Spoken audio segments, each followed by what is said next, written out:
The main things in the kitchen garden would have been green vegetables, cabbages, you know, spinach or greens, you know, basic greens, and like carrots and anything that they would have planted early root crops like carrots, beets, potatoes that they would have used new, like new potatoes. They would have planted their main crop of potatoes in a field, but they would have planted some potatoes closer to the house that would have been for use new in July and August. So other things that you might have found in the kitchen garden that are not, were very new at that time were tomatoes and peppers. They would have used them, they would not have preserved them. They would have used peppers to preserve and for flavoring, more like an herb or a spice, because the peppers they had available at that time were not very sweet at all. They were quite hot. So the tomatoes, they would have used them fresh, and they would have pickled the green ones. You know, at the end of the season, they would have pulled their plants up and they would have pickled those. They wouldn't want to waste anything, but they would not have field planted tomatoes because they didn't have the ability to preserve tomatoes like we do today. So it would have been used, but they would not have been a mainstay. Now, the herbs. Dan, do you have a question? Yep, just tomatoes were sort of new as a garden crop. As a garden about crop. that time. There was a time when they thought tomatoes were poisonous, wasn't Yeah, there? that was in the early 1700s. The Italians were using tomatoes. Italians and the Spanish and the Greeks were using tomatoes in Europe in the 16 and 1700s. But the Northern Europeans, the Swiss, the French, the Germans, that's poisonous. It's a nightshade. We're not going to eat it. But that's the division in Europe. Below a certain point, they use tomatoes. Above a certain point, tomatoes are poisonous. So, and that was until the 1700s that they, in the United States, tomatoes became good to eat. But like crops like people always want to see corn and pumpkins and squash in the garden, those were field crops, 100% field crops. They did not have a sweet corn as we know it now. It was a starchier kind of corn. They called it green corn. It was more closely related to the field corn, but not being a dent or a flint, it's a wrinkle corn. It's a corn that shrivels up when it dries. Doesn't preserve well. So they would not, in this area, have used it. They probably would have eaten field corn green. So when sweet corn came here, they called it green corn, because anything you ate fresh was green. The pumpkins, people think that were grown for food for humans. 90% of pumpkins and squashes were used for animal feed. So the pumpkin pies, yes, they did do that sort of stuff, and it wasn't as sweet as we make our pumpkin pies now. It was more of a main meal food, not a dessert food. So that's one thing that I've learned through study. So any questions right now? So you're assuming that in addition to a kitchen garden, they had a very large, what we call truck patch. Oh yeah, yeah. Where they did the big crops that you didn't want to run out every day and pick. I mean, you'd have had, if they were doing sauerkraut for 2 or 3 times a week a meal, you'd have probably had, a family this size probably would have had an acre of cabbage. But away from the house. Away from the house. And positioning of the garden was important. A kitchen garden needed to be near a water source, and it needed to have good soil. I'll tell you, this soil, most of the soil in our area is fairly good. But I've been finding stuff in the garden when I'm working it up that makes me think that there might have been a rubbish pit close by. Because I'm finding little pieces of china, little metal, glass, all sorts of things in the garden area that makes me think that they just pitched stuff in. It might have been a low spot or something, but you wanted to have your garden up, well drained, but close to a water source. I don't know if they had a well close to it, but most possibly it would have had a well close to it, or a well would have been inside the garden. So Yes, where, Pete? so where do you think the garden was? I would think that the garden was probably on the right side, but a little further that way. There's evidence that there's a well right here at what is now the east end of the shop. So there was a well close here. And this was the shop? Okay. They might have had it close. It might have been in this area, but I don't, as close as it is to the house, I think it's been a little further away, because I'm pretty sure there would have been other things going on. You wouldn't want to traipse through the garden to get to the dryer, or to the smokehouse, or to the oven. So I'm thinking it was that side, but a little further that way. Originally, the oven was over there just west of where the windmill tower is now. Okay. So it could have been closer. Another comment on rubbish. They threw a lot of rubbish under the front porch. I Probably salvaged a down lot the of it. privy. Pardon? And probably down the privy. Yeah. Yeah, the privy was farther east from here yet. Oh, was it close? Not according to Herman anyway. Okay. They would have had some herbs to use for cooking and flavoring, and they would have had quite a few herbs for medicinal use, mostly to take care of colds, sore throats, congestion, also things to calm you down, like a child that's achy and things like that. So these things, tell them about this. We have a list of 16 herbs here, most of which we think would have been used by people in this area. One of which in this list is not going to be here next year, because I am almost 100% sure they did not use it, and that is mugwort. It makes a beautiful display plant, but it's quite invasive, and I want it out. I don't think they would have used it. If you get to the list, it says medicinal use, or internal consumption, not safe. Culinary use, there's same thing. Others, it repels moths, and herbal baths that relieves joint pain and stuff like that. But I don't think they had it. They would have used maybe comfrey to do a joint pain, because it's more effective. There's some herbs that they have or had that were used for keeping insects away, like tansy and also wormwood, but they would use that as a spread around in the shelves of their kitchens for dryness, to keep the ants and the moths and the stuff out of their food. So, but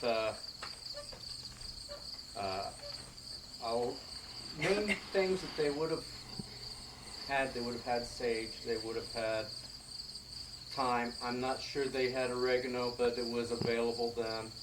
They would have called it Greek oregano or Italian mint or something like that. So we do have a nice patch of oregano. There's some other flavoring herbs, the chives. There's the garlic chives.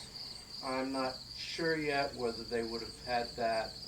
It was available on the East Coast and the West Coast, but I'm not sure it came here yet.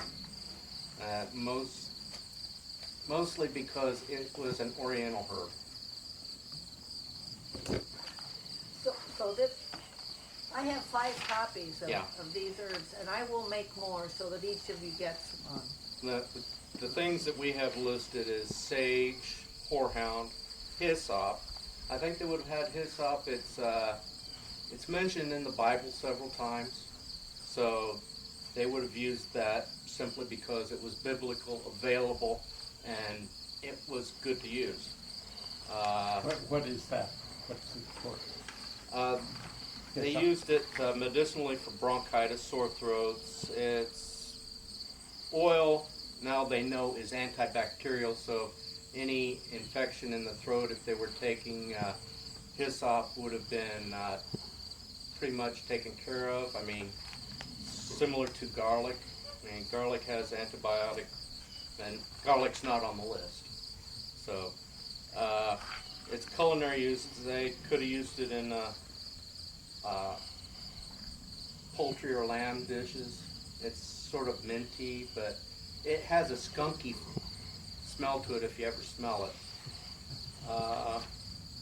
Catnip, it's also used for coughs and congestions.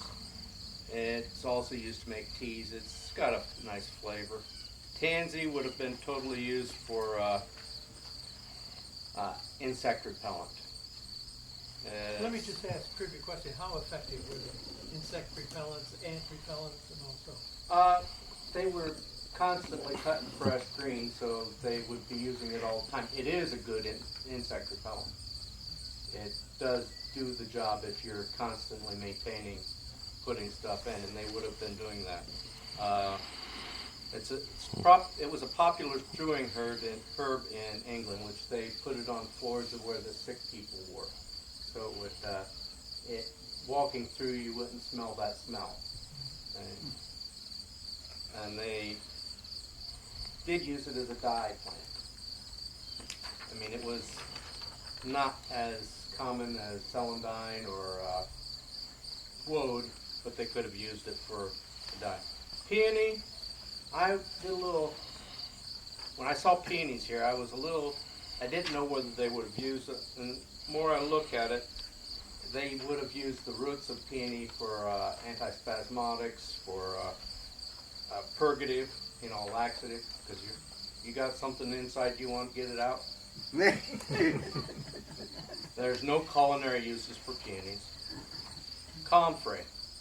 Now, comfrey is one of the ones that they say don't use now, but they used to take it internally, and it was for if they were treating an ulcer or something inside, but now that's not recommended at all. It's not anything you should want to use internally, but it is very good for burns and achy muscles and for making a salve for sores. It helps healing, and it, like rash from something you're allergic to, it soothes itching. Whoops. There are no culinary uses for comfrey. Wormwood. This one is one that they would have used to worm their animals and their children and themselves but it is toxic. Wormwood is the main ingredient or flavoring ingredient of alcohol that is illegal in the United States called absinthe.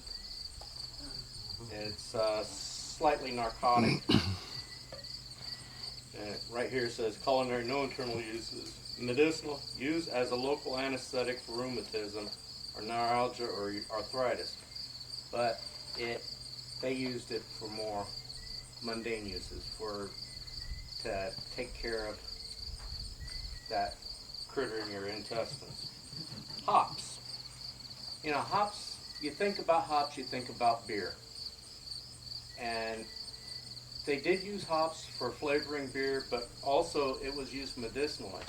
The cones or the little flowers, they used it as hypnotic sedative. It produces sleep, it removes restlessness, abates pain, does depress the central nervous system, and results in drowsiness. So a hops tea will put you to sleep, and it'll make you feel good. So these happy people after a football game, you know, they've been after the hops tea. There are, it says culinary is used mostly for flavoring beer. Rhubarb. Now we use rhubarb today. They used it the same way, but they also used it as a laxative. Some people think or thought, I don't know what they thought, but some people think that after summer starts you shouldn't eat rhubarb. It's poisonous. No, it's not poisonous. It's safe to eat as long as it's green. You don't eat the leaves because there's oxalic acid in it, and during the summer the stems do retain a little more oxalic acid, but it's not a thing to worry about. You'd have to eat 100 pounds of it before you'd even have an effect of it. But oxalic acid is a very dangerous and deadly chemical. So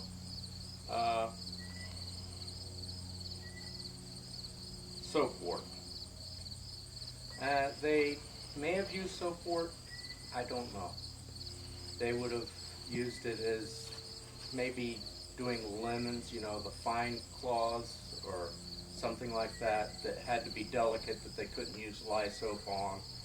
So soapwort is something that probably was here, and it may have been used, but I don't think it's quite.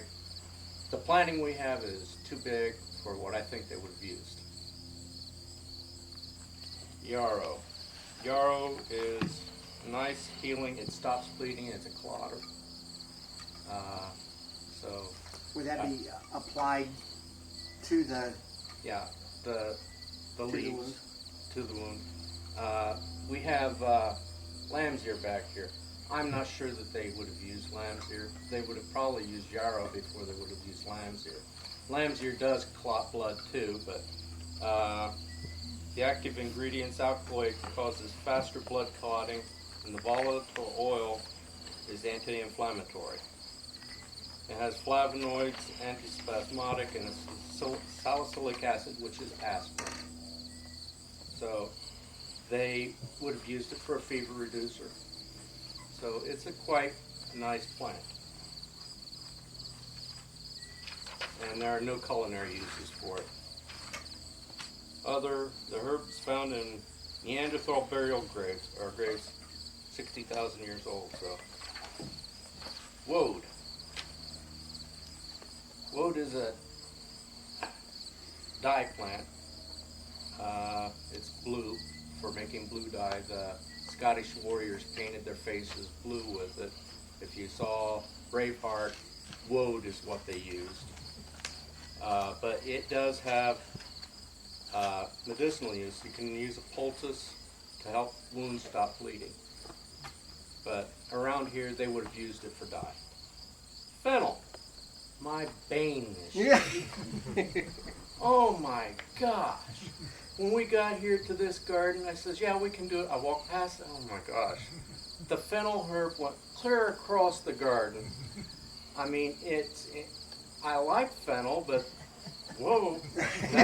That was a job. It took me 4 weeks to get it all out of there, and you can see it still popping up everywhere.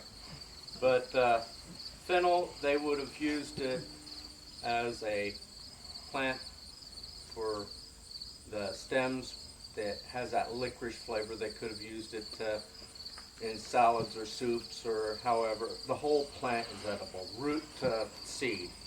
An interesting fact I looked up on the internet today on fennel is it's a plant they call meeting seeds. They use the seeds in meeting because it would keep you from dozing off.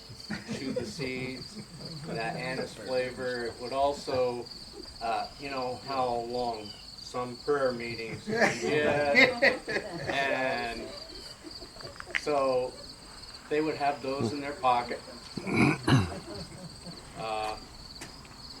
But it has a nice flavor. Medicinal uses. Use seeds for colic, and flatulent in babies. So if you got a party baby, and you use it for fresh breath. I mean, fennel seed is a good breath cleaner. Lemon balm. Medicinal uses, it's diaphoretic, it causes sweating. So you would be another way to purge would be to sweat. So they would have used it to make teas to help you get that bad stuff out of you. It says it counteracts melancholy or black choler. Well, I don't know what choler is, but melancholy I knew. Clinically, it's used as a sedative, or has been used as a sedative. It's helps. It's got some stuff that helps inhibit viruses. So they're doing some research on it. And like I said, the last one on the page will not be here next year. Mugwort. It is not safe. If they had had it, they probably would have used it. It says it's used to repel moths and herb baths to relieve the aches and muscles. They had other things. So I'm going to put something else where it is.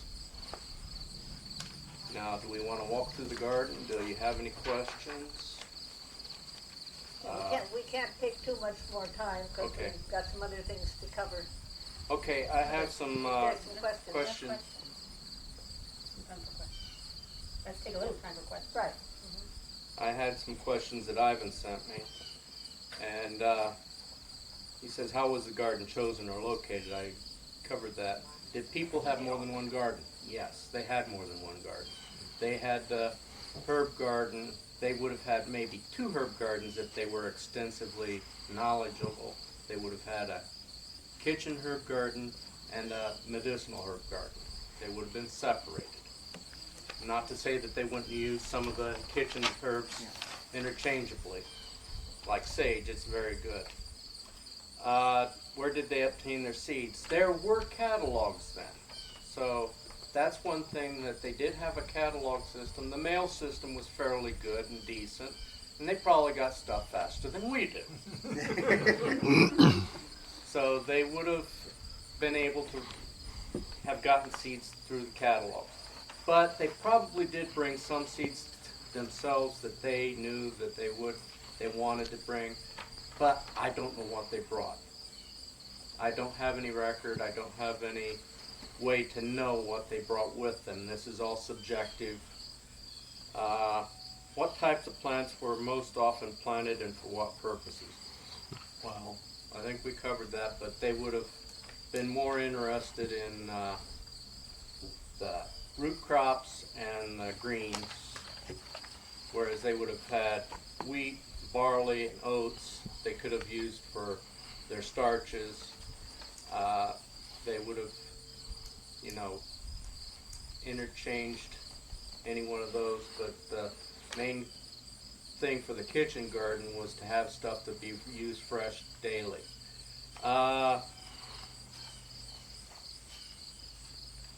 Who worked in the garden? I hate to say this, probably mainly the women and the children, the young children, because the older boys would have been out in the fields with their father, out in the shop, or learning a trade, doing some heavy work. And the younger children could take care of the garden. They could weed once they knew, and believe me, they know fast what's a weed and what's not a weed. Because if you have an older sister over your backside saying, don't pull that, they're not going to pull it. So it usually, Mom wasn't necessarily out in the garden every day, but there was probably a younger girl in charge of the garden daily to maintain it. And that was all the garden. I'm not say younger, probably 13 or 14-year-old. But like I said, the boys would have been expected to do heavier stuff. So that's, yes. You didn't say anything about orchards. What do we know? What do we know about the orchards? They would have had apples and pears. I'm not so sure on cherries. There would have been native plums in our area they would have used. They may have had quinces. They would have used crab apples. What was popular back then were probably the russeted apples, which are very ugly to look at, but they store very well. And they would have used softer skinned apples for drying, for making applesauce. Well, not applesauce, but apple butter, which could have been something they would have stored in a crock. They would have had quite a few trees of apples because they would have used a lot of vinegar, and they would have made their own vinegar. They would have had apple cider. So it would have been very important to have a substantial orchard for a family this size. And they would have had berries that they would have picked that would have been growing wild, but they would have also maybe had cultivated some raspberries or blackberries or possibly gooseberries. Grapes. Very likely, since he was a wine merchant, wasn't he? Who started? So they might have had grapes, but I have no evidence to suggest that they brought grapes with them. So the possibility was they did probably brew beer because water wasn't safe to drink, and the slight alcohol in their beer would have not been that intoxicating. Anything else? Just also, the cider may have been somewhat fermented as well. Yeah, it doesn't take long for sweet cider to go a little hard, and that would have been quite a bit. If you drank too much of that, though, you were purging yourself.